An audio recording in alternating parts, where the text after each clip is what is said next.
Hi there, this video explains the 5 key elements of the APPI Clinical Pilates posture in standing.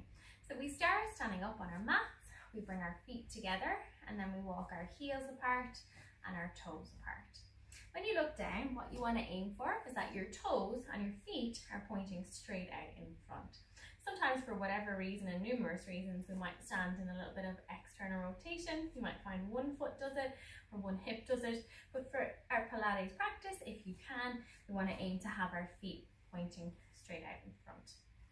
Working our way then through the rest of the foot with our weight bearing. We want to see if we can weight bear evenly between the front and the back of our feet. Sometimes, again, due to numerous reasons, different postural deviations, some of us might weight bear a little bit more to the front of our feet, some of us might weight bear a little bit more to the back of our feet. And again, for our Pilates practice and our standing exercises, we want to roll forward, roll backwards, and then find the center of gravity. Find the position where you can feel your weight is even between the front and the back of your feet.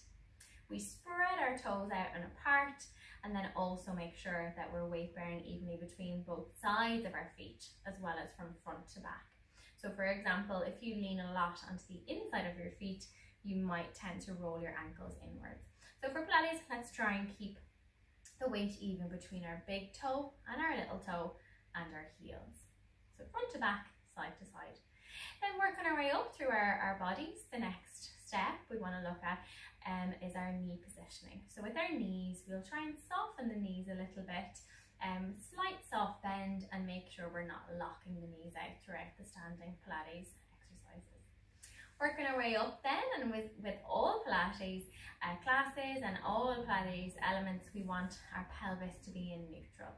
So we begin by holding on to either side of our pelvic bone. Maybe visualize that your pelvis is like a bucket and it's full up of water at the moment. And what we do to find neutral is we rotate or tilt in the forward direction or the anterior direction as much as we can.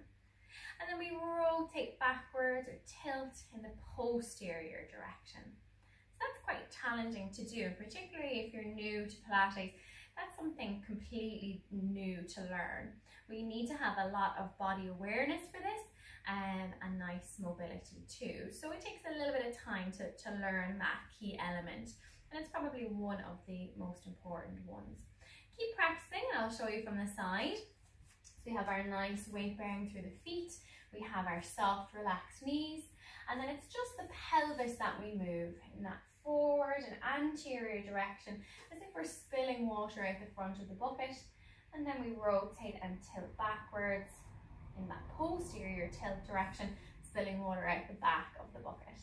And then to find neutral, what you want to do is stop when you are halfway between those 2 points.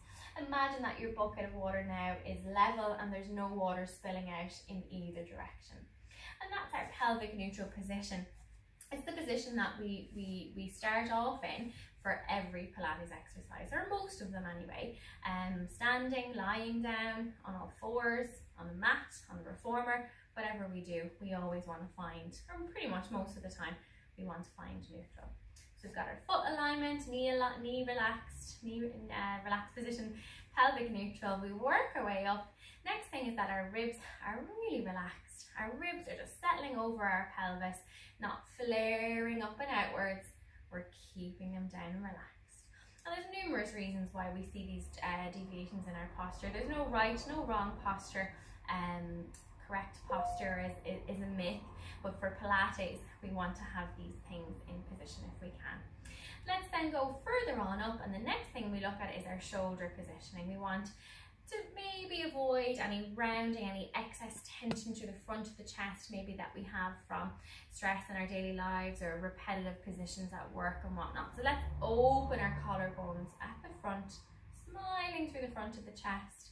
And lastly, we're lengthening through our head and neck, growing a little bit taller through the spine.